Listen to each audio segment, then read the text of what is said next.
Alright, so first what you do. Hey, welcome to Classic Microcomputers. What's this, you ask? Well, let me tell you, it's a... Oh, hang on. Let's do this first.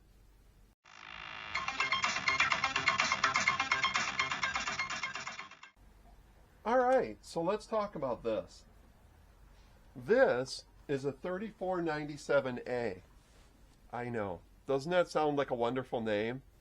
It's actually a data acquisition and control unit. But it's a computer. It's a rack-mounted HP computer. And this is what we're going to talk about today. I just got this in, along with several huge manuals. This one. This one, this one, and that one. Oh, and I also got one of these, which is the kind of like the sales brochure for it.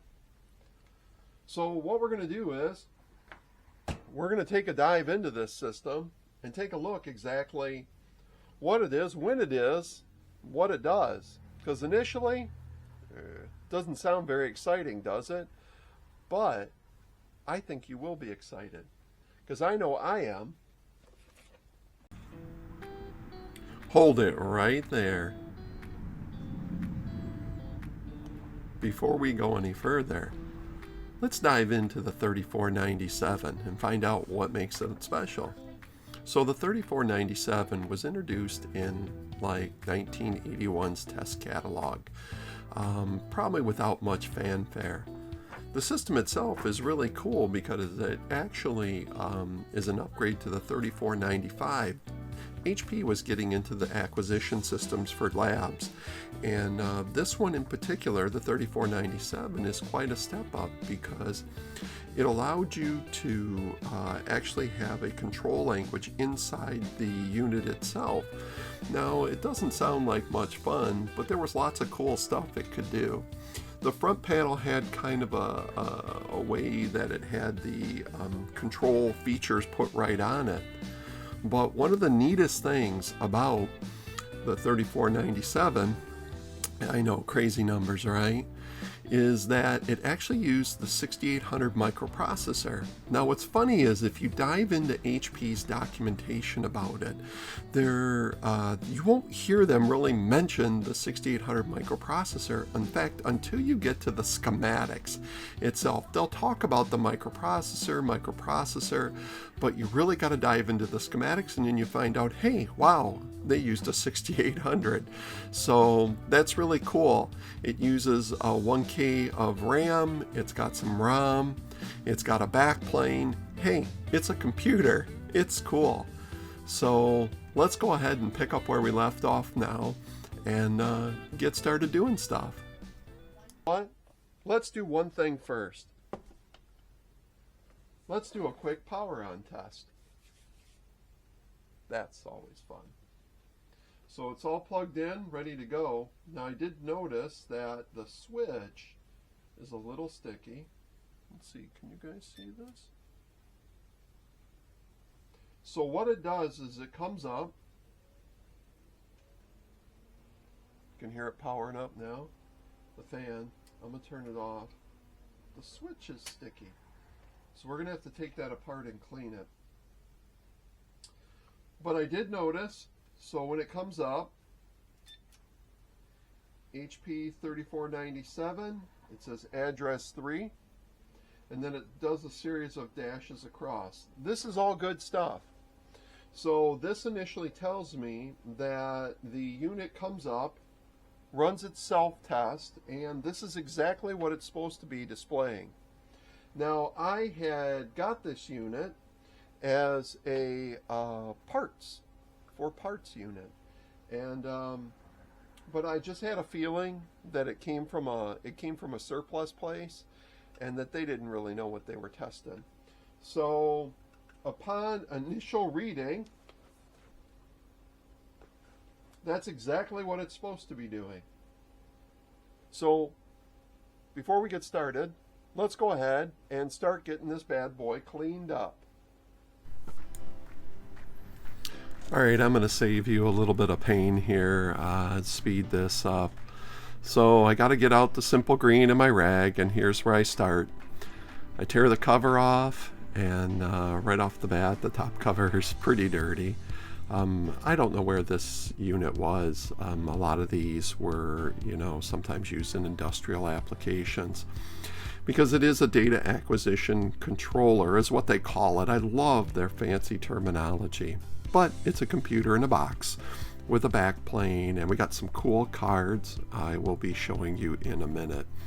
But it's got a series of panels and screws that hold it in place. And I got my little rag here, and I am just working away on this thing. Lots of fun.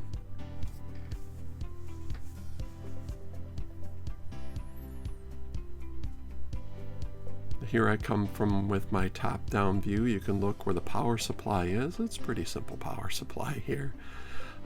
Pull the little plastic cover off, which really is dirty, but not really too bad.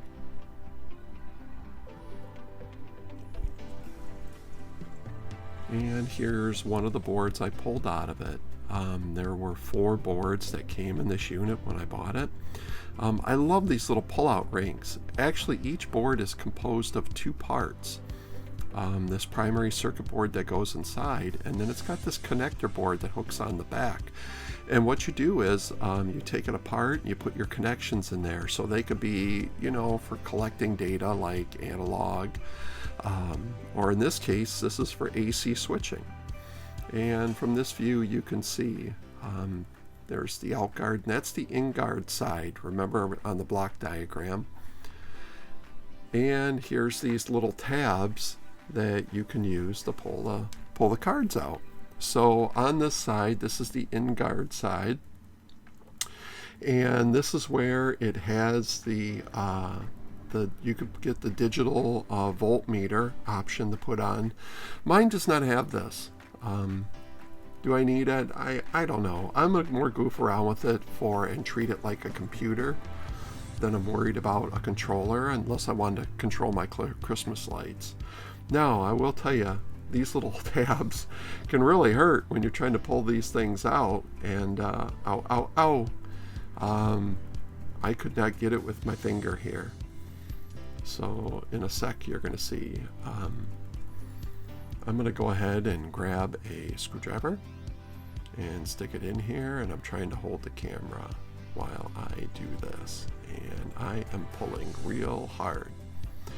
And this is the out guard side over here, so I'm going to pull this out here in a sec, and you can see this is where the power supply is too.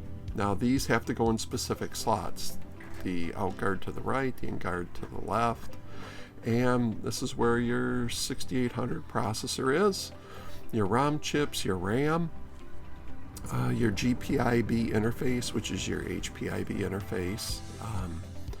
And what's cool is there's a clock, a real-time clock on this side, and it's on that board there. And it all plugs into this cool little backplane, and that's really all there is. That's what I said. This is a computer and a backplane. Okay, now we're going to come in here on the front panel. It's supposed to just have and it does. It's just a simple unscrew with a swing out panel. Oh, there we go. Something's going on with the screws in here, though. That's where the back plane is. Everything looks pretty, not too bad. Not too dusty. I don't know what kind of environment this thing came from. So.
All right, so having the front panel open, I've discovered a serious problem here. It looks like the switches, about more than half of them, are missing the little spring in there. This is the most unusual thing I've ever seen. Now, I just put this one back together. They're actually composed of a little piece of metal. Let me show you. All right, and I found a couple of these in there and slid them back in. What they do is they slide right in here. Now watch what happens. When you press them, back up a little bit so the camera gets this. It actually bends them to put some resistance on the switch, because without it, the switch just falls down. See, I can take and move the switch up and down. So it looks like we got our first problem with this unit that we're going to have to solve. Other than our test coming in good, let's see what we can do about this keyboard.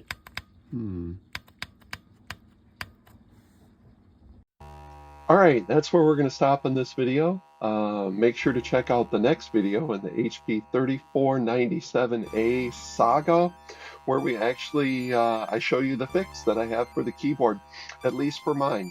So make sure to like, share, subscribe, leave me a comment below what you think we're going to do with this unit, where this is going, and I will see you in the next video. Take care.